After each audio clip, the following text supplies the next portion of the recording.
which is accuracy of measurement instruments. So whenever you measure something, you've always had to round it perhaps a little bit somewhere. If your ruler only measures to the nearest millimeter, then there actually is a little bit of space where it could have been rounded a little bit up or a little bit down.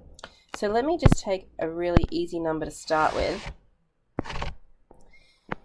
If I had the number 470, if you look at that number, this number on the end being a 0, you would assume that the number had been rounded to the nearest 10 here.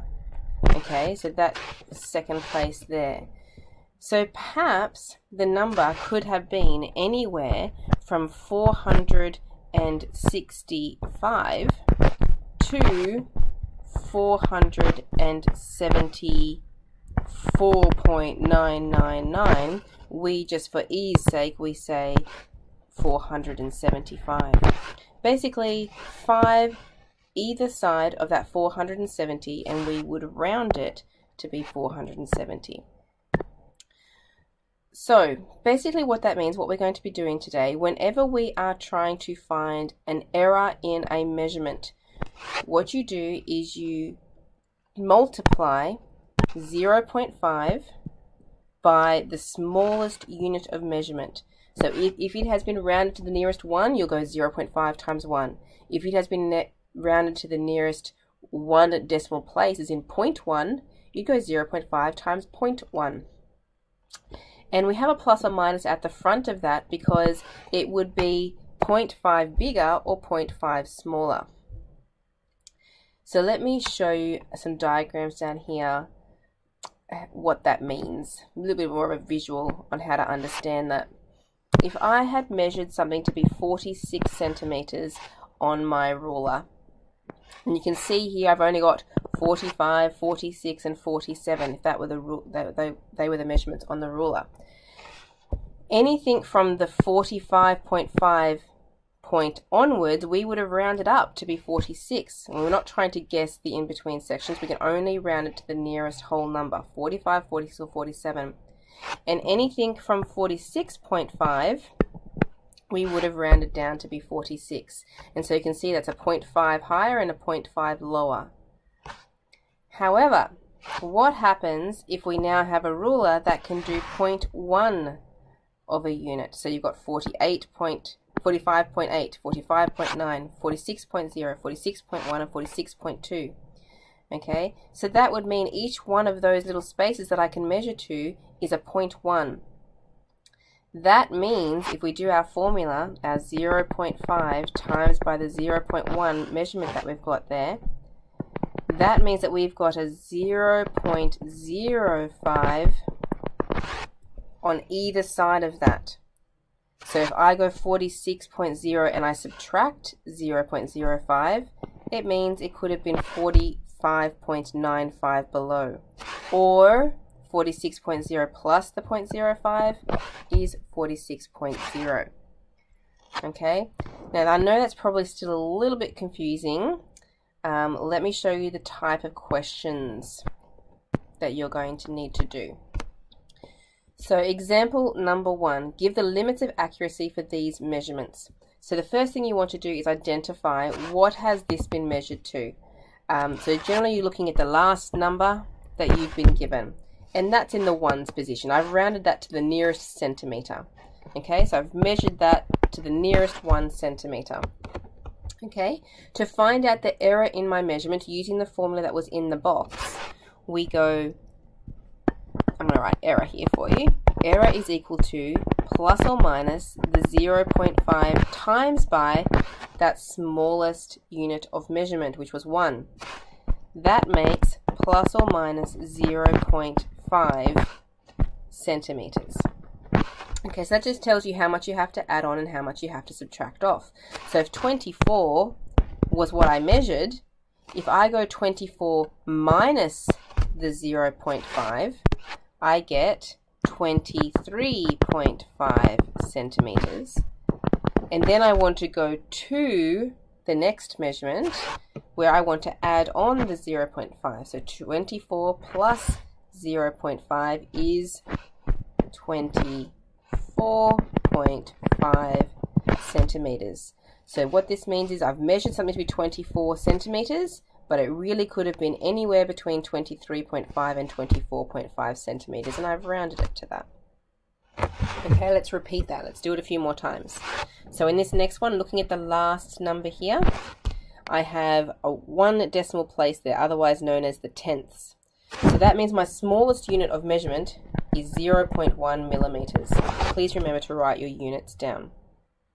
The error in my measurement, or the limit of accuracy, the error is going to be plus or minus 0.5 times by the 0.1. Okay, and that makes 0.05 millimeters. So all I have to do now is I start with the 38.4 and I want to subtract the 0.05. That makes 38.35 millimeters. And then start at 38.4 again and add on the 0.05 makes 38.45 millimeters. So this down the bottom is what we call the limits of accuracy, the measurements between which my real measurement could lie. Alright, question 2. This one's a little bit more of a practical question here. Trevor measures the sides of a square as 8 centimeters. Find the upper and lower limits of the sides of the square. Okay, so that's really what we've just been doing. If I've measured something to be 8 centimeters, that's a whole number. My smallest unit of measurement is 1 centimeter. That means that my error is going to be plus or minus 0.5 times that 1 centimeter. So plus or minus 0.5.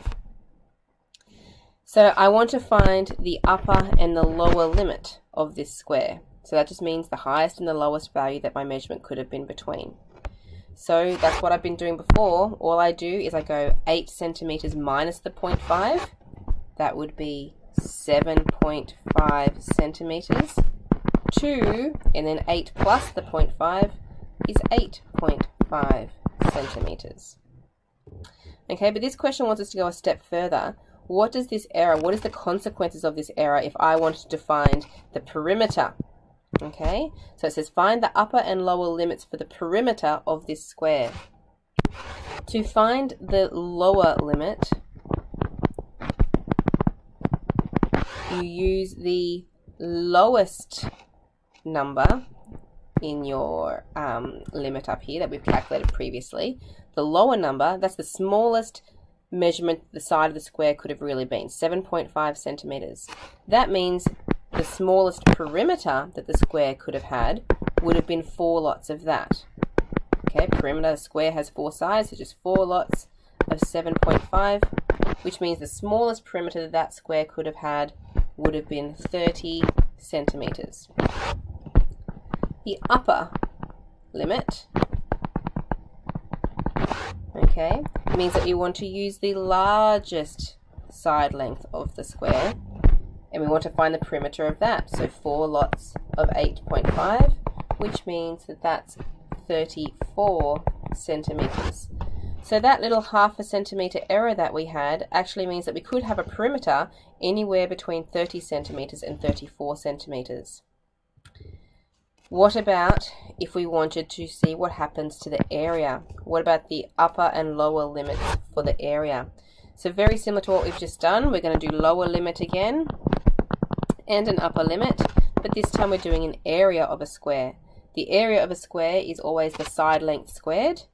Now for the lower limit we use the 7.5 because that was the lowest measurement, and we square it.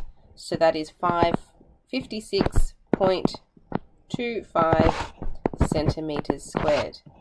And then the upper limit, we find the area using the larger measurement, the 8.5 squared, which is 72.25 centimeters squared. So that is a very large difference, isn't it? From 56.25 centimeters all the way to 72.25 centimeters squared. That's a very big error for just a 0.5 difference in our side lengths. Okay, and that's why it's very important to know your errors, because it will affect your calculations. All right, so you're going to start on exercise 1B there.